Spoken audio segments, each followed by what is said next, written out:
et du Fils et du Saint-Esprit. Amen. Repousse, Esprit Saint, l'ennemi au loin, et donne-nous ta paix sans retard. Sous ta conduite et ton conseil, nous éviterons toute erreur. Ô Seigneur, envoie ton esprit et tout sera créé, et tu renouvelleras la face de la terre. Bien-aimés dans le Christ, en ce 7 janvier 2023, la parole de Dieu qui nous est proposée est extraite de l'évangile de Jean, chapitre 2, versets 1 à 11. En ce temps-là, il y eut un mariage à Cana de Galilée. La mère de Jésus était là. Jésus aussi avait été invité au mariage avec ses disciples. Or, on manqua de vin. La mère de Jésus lui dit, ils n'ont pas de vin.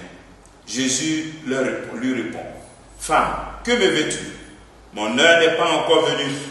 Sa mère dit à ceux qui servaient, tout ce qu'il vous dira, faites-le. Or, il y avait là 6 jarres de pierre pour les purifications rituelles des Juifs. Chacune contenait 2 à 3 mesures, c'est-à-dire environ 100 litres. Jésus dit à ceux qui servaient, remplissez d'eau les jarres.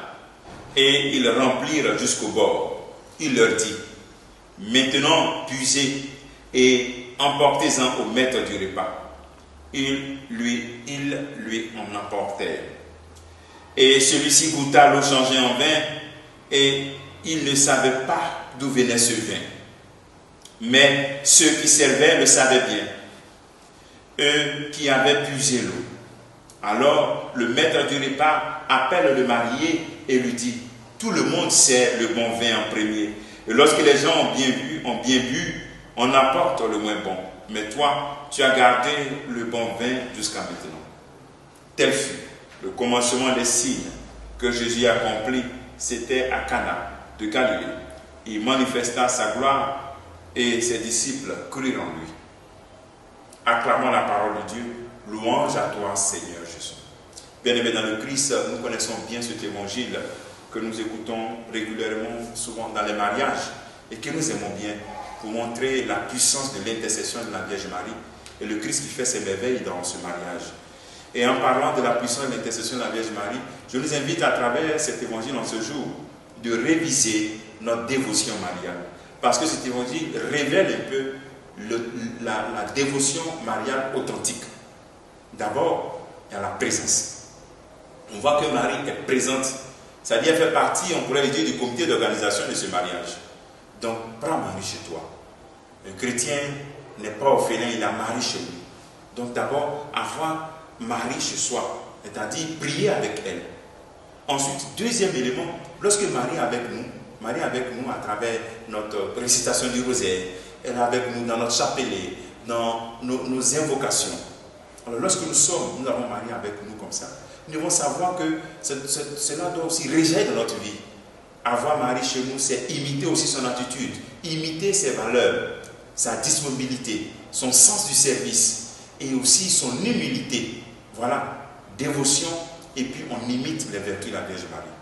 Et donc ensuite, quand on est dans cette logique, Marie connaît déjà ce dont nous avons besoin. Dans ce mariage, on voit, elle sait, elle voit les besoins, elle connaît tes besoins. Et donc elle l'anticipe et elle va maintenant vers son fils pour dire, ils n'ont plus de vin. Tu n'as pas besoin de dire, oh Marie, intercède-moi, aide-moi. Si tu es dans cette dévotion, en imitant les vertus de la Vierge Marie, elle sait anticiper et prendre soin avant même que tu ouvres la bouche. Et voilà qu'elle va parler à son fils. Elle l'intercède et son fils lui répond. Mais elle dit au serviteur, tout ce qu'il vous dira, faites-le. Donc la dévotion mariale, la vraie dévotion, atterrit aussi dans l'obéissance à Jésus-Christ. On ne peut pas être un enfant de Marie si on n'obéit pas à Jésus-Christ, ça n'a pas de sens. Obéissance à sa parole, obéissance à sa volonté, obéissance à Dieu, même quand notre histoire est un peu trouble.